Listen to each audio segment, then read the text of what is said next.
Hi guys, welcome back to my channel. Today we are talking about all the books that I read in July. So let's just get right into it. I read 13 books in July. That's the most I've read in a month so far this year, which is very exciting. Genre breakdown. This is just how I decided to break down the genres. Most of these books can be put into multiple genres, but I read 7 romances, 3 fantasy, 1 memoir, and 2 mystery thriller type books. So, without further ado, let's just get right into all 13 books that I read in July. The first book that I read was A Good Girl's Guide to Murder. I actually really enjoyed this one. I wasn't sure how I was going to feel about it because it's YA, but it was really fun and entertaining. I didn't really guess what the ending was going to be, so that was a nice surprise. I love when mysteries,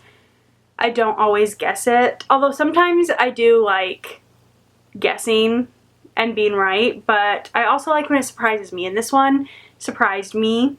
I gave this one 3.5 stars, and if you don't know what this book is about, it follows Pip. Years ago there was a teenager who supposedly got murdered by her boyfriend, and the boyfriend then killed himself, and so there was no way to know if he actually killed her or not because he killed himself before everything got finalized. And so Pip does not believe that he killed her, and so for her senior project she is trying to prove that he did not kill his girlfriend and that someone else killed her. So she ends up teaming up with the brother of the guy who everyone thinks killed his girlfriend. So getting to see their dynamic was really interesting, and I really enjoyed it. I definitely want to read, oh my gosh, I'm dropping the book. I definitely want to read more of the series. And then I read The Love Fix. This one I actually got as a ARC copy,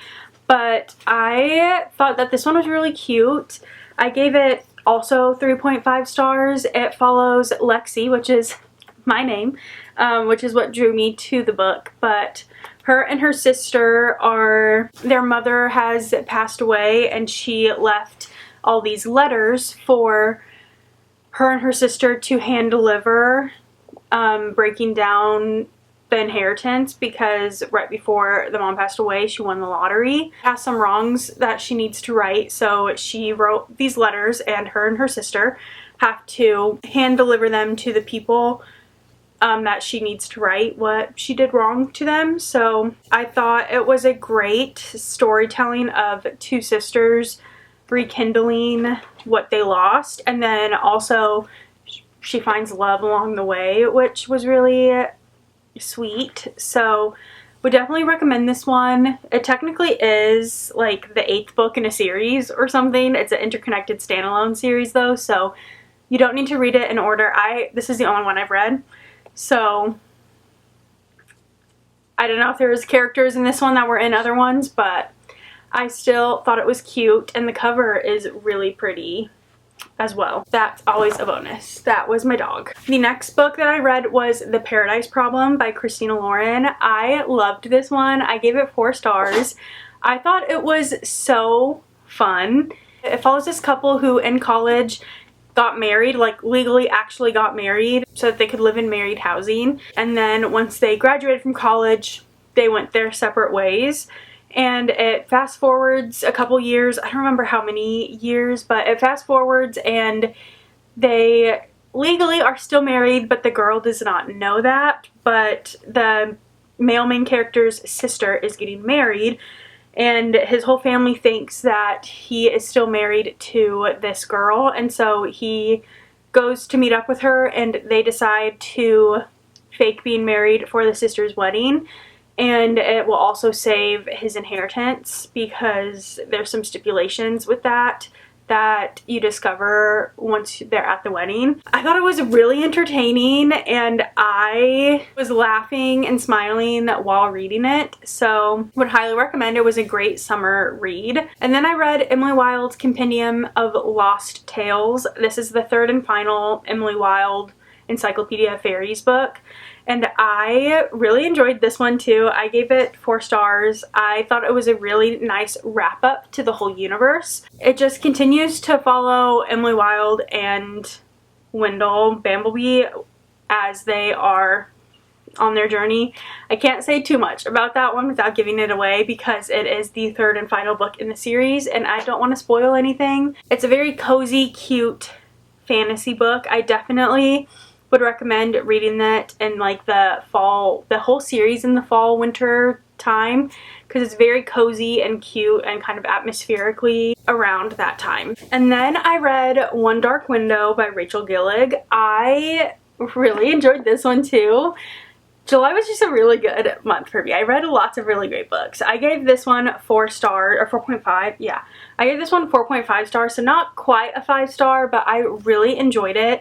I thought the magic system in this world is really cool. So the main character's name is Elsbeth, and she lives in a world where there's this like fog mist situation, and when you're exposed to it for too long you get this sickness, and when you get this sickness you develop a magical power of some kind, and this magical power, the more you use it, it degenerates your body and your mind and your soul and just everything. If you use it too much, you will end up killing yourself because you are using too much of your energy.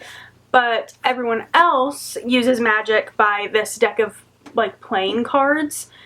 And when you are in possession of a playing card, you can draw its power and use it. So there's like one that lets you read minds, one that gives you extra strength, one that allows you to control other people, like a bunch of random things like that. The king is trying to collect the full deck because once you collect the full deck, you can banish the fog and mist and cure this illness. And so he is trying to find it, and he has bad, malicious thoughts behind his reasoning for wanting it. And Elsbeth teams up with a group of people who are trying to collect the deck and are trying to cure the fog and illness for the greater good of everyone versus evil reasonings. And so you're following them starting in that journey, and it is so good. The atmosphere is chef's kiss. And then I read Every Summer After by Carly Fortune. This was my second book by her. I think I did like This Summer Will Be Different a little bit more than I liked this one, but I still really enjoyed this one. I gave it 4 stars, and I liked the then and now timeline. Getting to see Percy and Sam's relationship develop and how that friendship then turns into something more, I really enjoyed. And then fast forwarding to the now timeline, Sam's mother has passed away, and so Percy goes back to this lake town to attend the funeral, and she has not talked to Sam or his brother in 10 years, I think. And so the whole time you're like trying to figure out what caused them to not talk to each other for 10 years. And I will say the thing that happened that causes them to fall out and not talk to each other for 10 years is kind of predictable. There were parts and aspects of it that I guessed, but other parts weren't exactly what I thought they were going to be. So that's why it was kind of predictable, because there were parts that were, but other parts that surprised me. The next book I read is The Things We Leave Unfinished by Rebecca Yarros. I gave this one 4 stars as well. I enjoyed this one a lot too. It follows 2 different timelines and 2 different stories.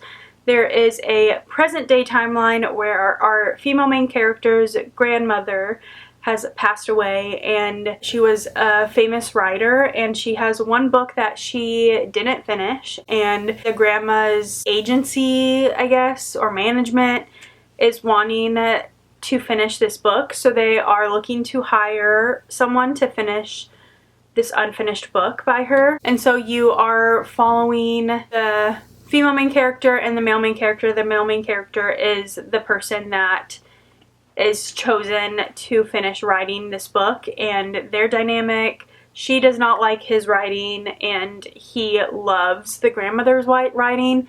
He is one of like her biggest fans, has read every single thing that she's ever written, and so this is like his big dream job, but they are butting heads on how they think the book should finish. And then the other timeline that you follow is back in the past. You are following her grandmother and grandmother's sister during World War II. They worked in the military. They're the ones that were like in the control flight, like making sure the planes were flying where they were supposed to go, and directing them, I guess, kind of, I think. But it follows their story and how the grandmother meets like her one true love in her life. It was a very heartwarming story, and I definitely started to get a little teary-eyed at the end. There was some unexpected things that happened at the end that surprised me, but I personally was more invested in the World War II story with the grandmother and the grandmother's sister versus the present day story with the granddaughter and the writer. But it was still a really enjoyable book, and I finished it really quickly, so would recommend that one. The next book that I read was Flawless, the first book in the Chestnut Springs series by Elsie Silver. I thought this one was really entertaining. It follows Rhett, who is a bull rider, and Summer, who works for her dad, and her dad is Rhett's manager. Rhett is kind of like a man-child, but he is acting out and loses one of his biggest sponsor for his bull riding, and Summer suggests giving him like a babysitter, and her dad is like, perfect, you're the one to go be his babysitter for the rest of the season. So she moves into their family ranch and is working with him to make sure that he doesn't screw anything else up and lose any more sponsors. But of course they have a romance that follows, and they fall in love, all the things. But I thought it was really cute. It was my first step into like full-on cowboy romance. Technically, the Rose Hill series, the second one, Wild Eyes, or not Wild Eyes, yeah, Wild Eyes is kind of cowboy-y. But this one was like full-on cowboy, and it was my first cowboy romance. I enjoyed it. I gave it 3.5 stars. And then I read Friends to Lovers. This was a cute little rom-com. I listened to it, and it follows, so this one, if you can't tell by the title, Friends to Lovers, they start as friends and end as lovers. But it was really cute, their friendship. They have known each other for basically their whole lives, and they like go to this summer house together, their families. They go to the same college, and then once they are kind of moving on to either upper college or like moving on with their careers, but their one thing that they decide to do to stay in touch and like to better their friendship is to attend weddings together. So like all of their college friends and family and things, whenever there's a wedding, they are each other's plus ones. The first couple times it just kind of happens because they both forget to bring a plus one, or like they don't ask anyone to be plus ones for a while until it's like that weekend and it's too late. So then they just decide to go with each other, and then at that first one they kind of, once they're there together, are like, you know what, we can actually do this for all of the weddings and have that be our little friendship thing. So that is what they end up doing. And then something happens at one of the weddings. They kind of start to branch out from just friends into lovers, but then she overhears him having a conversation with his parents and kind of decide to take a step back, and then they haven't talked much in a long time. but then her sister is getting married, and so they're kind of forced to talk through things and figure out what went wrong.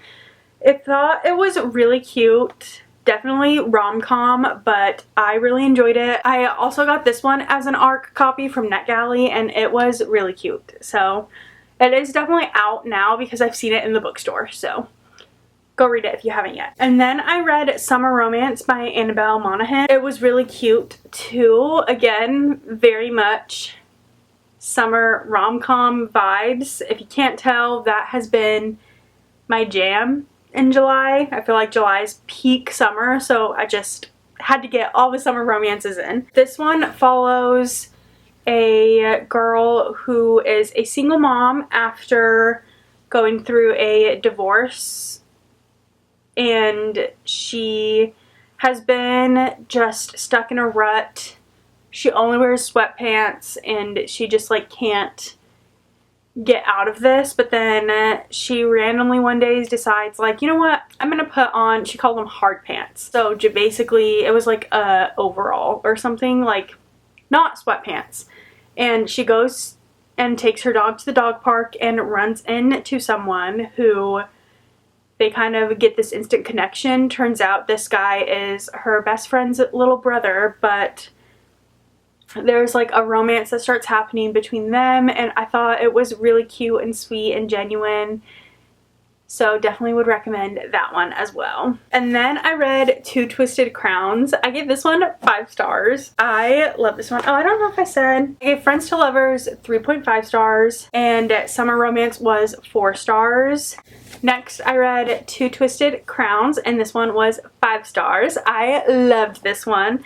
Obviously, you can tell I liked it a little bit more than I liked One Dark Window, but you're just continuing that story from what I mentioned in One Dark Window. The very end of One Dark Window kind of ends on a really big cliffhanger with our main character, Elsbeth, and so I just like immediately had to jump right back into this. Well, not immediately, obviously, because there was multiple books in between, but it didn't take me long to jump back into this world because I needed to know what happened so bad I couldn't stop thinking about it. They're still just trying to find this last card that they need, and it was just so good. Please read this duology if you have not read it yet.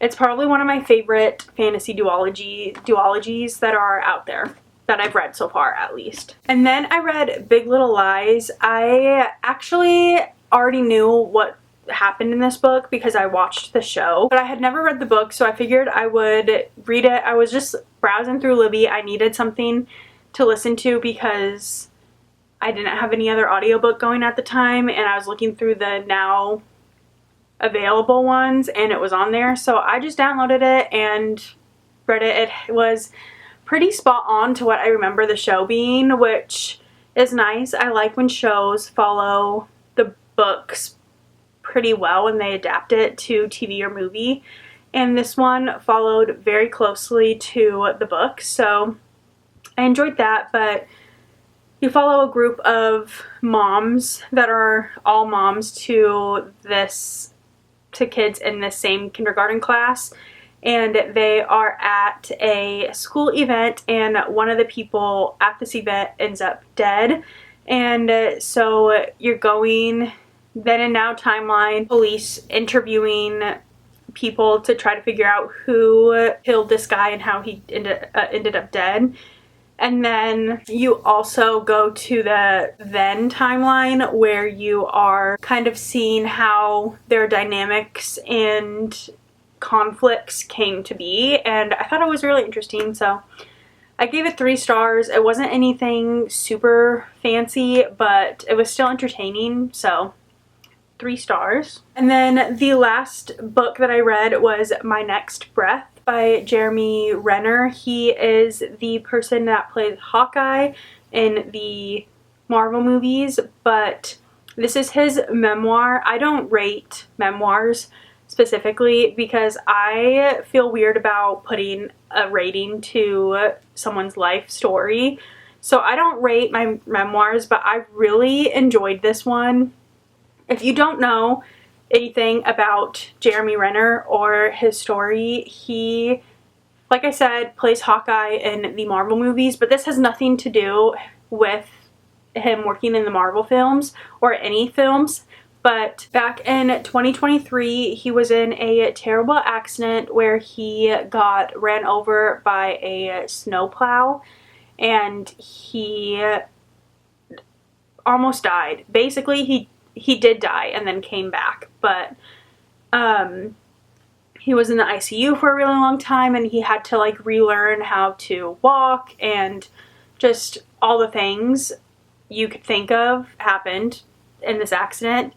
But I thought the story was just so empowering and really eye-opening to what strength people can have when they put their mind to it. There were parts of this book that were really hard to listen to because I listened to it and he was the narrator to it, but when I listened to it, there were parts to it where they played the actual 911 call from when they first were calling an ambulance to him, and you can like hear him grunting in the background because of the pain that he was in. He just got ran over by like a 14,000-pound snowplow, but also he says in the memoir that those grunts were actually mostly, yes, it was the pain, but mostly it was from all his other injuries. His like lung was collapsing, so he could not breathe. He was having a very hard time breathing, and so he would blow out all of his air until he grunted, and that grunt would remind him to inhale so that he could keep reminding himself to breathe. Otherwise he wouldn't have been able to breathe. And just like knowing that side of it, and then hearing the actual 911 call and hearing him grunting in the background is just, it was a lot. But and like, you should just go listen to his memoir. It was very, very good. Highly recommend it, especially if you are a fan of the Mission Impossible movies, because he's in some of those, or if you're a fan of the Marvel movies, like, definitely give this one a listen to. Sorry the air conditioning just turned on. I'm not turning it off because we're at this is the last book, and so we're finishing up the video, so I'm not going to care. But those are all of the books that I listened to in July. I only have a handful of them with me because I read quite a few on my Kindle or listened to audiobooks for them, so I don't have a ton with me, physical copies. But I hope you guys enjoyed hearing me rant about the books that I read. July was a really good reading month for me, so I'm very happy with the amount of books that I read and the quality of books that I read. I had a lot of 4 to 5 star reads, so round of applause for July. But I hope you guys enjoyed, and I will see you in my next one. Bye!